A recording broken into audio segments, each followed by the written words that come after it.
ইদানিং কেএফসির স্বাদের এতই যে 12টা বেজে গেছে, তাই কেএফসিতে আর যেতেই ইচ্ছা করে না। আদারওয়াইজ আমি আগে ডেইলি থার্সডে অফারটা কেএফসির সবসময়ই নিতাম, কিন্তু তাদের স্বাদের কারণে আমার আর ইচ্ছা করে না কেএফসি নিতে, সেই স্বাদটা আর পাই না। তারপরেও বিদেশের মাটিতে যখন কেএফসি খুঁজে পাই, তখন তো একটু টেস্ট করে দেখাই যায়। তো ওদের যেই বার্গারটা ছিল আমার কাছে অনেক বেশি ফ্লেভারি মনে হয়েছে। সব কিছু মিলিয়ে ওদের যেই বানটা, তারপরে চিকেনটা, ওই যে অনেক আগে যেই কেএফসিগুলো খেয়েছিলাম ঠিক সেই রকম স্বাদ একটা, আমার খুব ভালোই লাগলো। তো ওভারঅল কেএফসি আসলে মনে হয় আমাদের দেশেই একটু স্বাদটা ভিন্ন হয়েছে, বাট ওদের দেশের স্বাদটা ঠিক আগের মতনই আছে।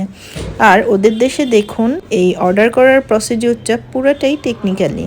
ওখানে কোনো মানুষের কাছে যে অর্ডার দিতে হয় না, সরাসরি আপনি এই যে মেশিনের মাধ্যমে ফুড অর্ডার করে দিলে এখান থেকে একটা রিসিট বের হয়ে আসবে। সেই রিসিটটাই কাউন্টারে জমা দিলে ওরা আপনাকে ফুডটা দিয়ে দিবে। তো এই যে কত সুন্দর প্রসেস, এখানে কোনো সিরিয়াল মেনটেন করা লাগে না। আপনি যদি ফাঁকা থাকে তো ওই সময় অর্ডারটা করে দেওয়া যায়, আদারওয়াইজ খুব বেশি মানুষ থাকে না। তো এই যে নিজে নিজে নিজের খাবারটা কাউকে আর বিরক্ত করতে হলো না, নিজেই অর্ডার দিয়ে নিজের ফুডগুলো নিয়ে নিলাম। আমার কাছে সিস্টেমটা বেশ ভালোই লেগেছে।